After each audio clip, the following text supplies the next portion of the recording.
Assalamualaikum warahmatullahi wabarakatuh. Jumpa lagi dengan saya Wildan Muhammad Ahda, menjadi guru PAI di SMP 1 Gumawan ini. Di tengah pandemi COVID yang seperti ini, maka pembelajaran jarak jauh yang paling optimal untuk kedepannya. Dan semoga teman-teman semua selalu bersemangat untuk belajar. Oke, tanpa basa-basi lagi, memasuki materi kita yang akan kita lewati, yaitu tentang toharoh. Sebelumnya, ada yang tahu apa itu toharoh? Ya, toharoh adalah bersuci secara bahasa. Suci secara bahasa. Dan setelah itulah yaitu menghilangkan hadas atau najis yang menghalangi ibadah-ibadah sejenisnya dengan air, atau menghilangkan hukumnya hadas dan najis dengan tanah. Terus selanjutnya, toharoh itu dibagi menjadi dua macam, yaitu toharoh dari hadas dan toharoh dari najis. Selanjutnya, pengertian najis. Najis merupakan suatu benda kotor yang menyebabkan seseorang itu tidak suci. Lalu najis itu dibagi menjadi tiga macam. Yang pertama, najis mukhafafah, najis mutawasitoh, dan yang terakhir najis mughalladhoh. Apa itu najis mukhafafah? Najis mukhafafah itu adalah najis yang ringan. Cara menyucikannya pun cukup dengan memercikkan pada area yang terkena najis. Yang selanjutnya yaitu najis mutawasitoh atau najis yang sedang, di mana najis ini dengan cara menghilangkan kotoran yang ada di baju atau tempat semuanya dengan air yang mengalir. Dan yang terakhir yaitu najis mughalladhoh atau najis yang berat. Ini termasuk dengan anjing dan babi. Nah, ini tata caranya pun berbeda dengan najis-najis sebelumnya, yaitu dengan cara membasuh 7 kali dan salah satunya menggunakan tanah. Yang selanjutnya itu hadas. Hadas adalah keadaan seorang muslim yang dapat menyebabkan dirinya tidak suci dan tidak sah mengerjakan sholat, tawaf maupun memegang mushaf.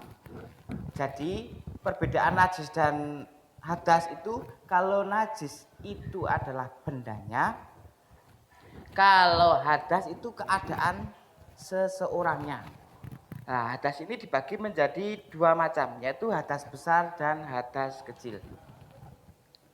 Yang pertama, hadas kecil itu ialah keluarnya sesuatu dari kubul atau dubur. Terus hilang akal atau tidur. Yang selanjutnya bersentuhan dengan lawan jenis yang bukan muhrim. Dan yang terakhir menyentuh kubul dan dubur.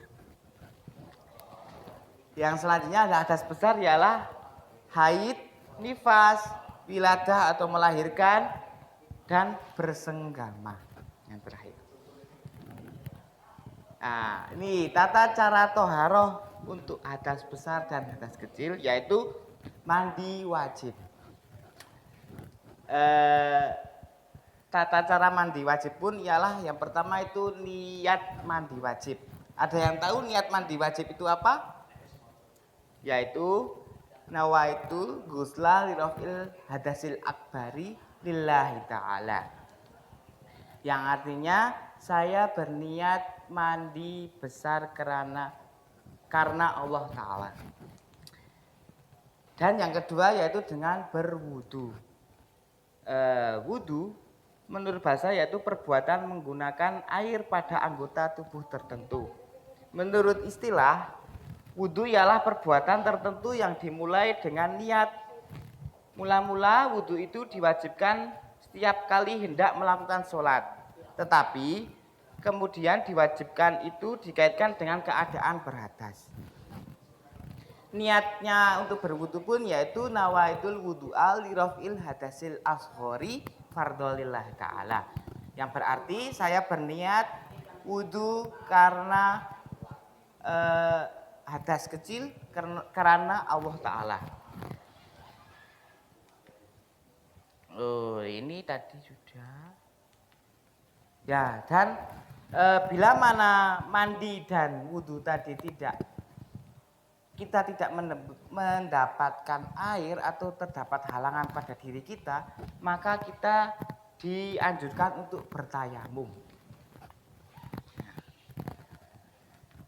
Nah, tayamum ini pun memiliki niat tersendiri, yaitu nawaitu tayamuma li istibahati sholati fardholillahi ta'ala. Yang berarti saya niat tayamum untuk pengganti wudhu, untuk sholat karena Allah Ta'ala. Nah, tata cara tayamum pun beda dengan wudhu, yaitu dengan kita hanya menggunakan debu pada tembok atau dinding kendaraan dan membasuhnya dari muka terus ke tangan kanan sampai sikut dan tangan kiri sampai sikut. Begitu tata cara bertayamum. Terus hukum toharoh pun itu sesuai dengan yang tertera dalam Al-Quran dan hadis. Hukum toharoh ialah wajib, karena sesungguhnya Allah Subhanahu wa Ta'ala menyukai orang-orang yang suci atau yang bersih dari segala hadas atau najis. Nah, dari kesimpulan tadi bahwasannya toharah itu memiliki hikmah yang dimana nomor satu yaitu dapat dijadikan sarana untuk lebih mendekatkan diri pada Tuhan. Yang kedua, mendidik manusia agar senantiasa hidup bersih, terutama ketika hendak menghadap Tuhannya. Kebersihan lahiriah sangat besar pengaruhnya pada kebersihan jiwanya. Dan yang terakhir yaitu lebih bisa memahami makna bahwa bersuci adalah sebagian dari iman. Dan Rasulullah SAW pun bersabda, anadofatu minal iman, yaitu kebersihan sebagian daripada iman. Mungkin segini saja paparan yang dapat saya sampaikan. Bila mana ada yang bisa ditanyakan kepada saya. Terima kasih. Wassalamualaikum warahmatullahi wabarakatuh.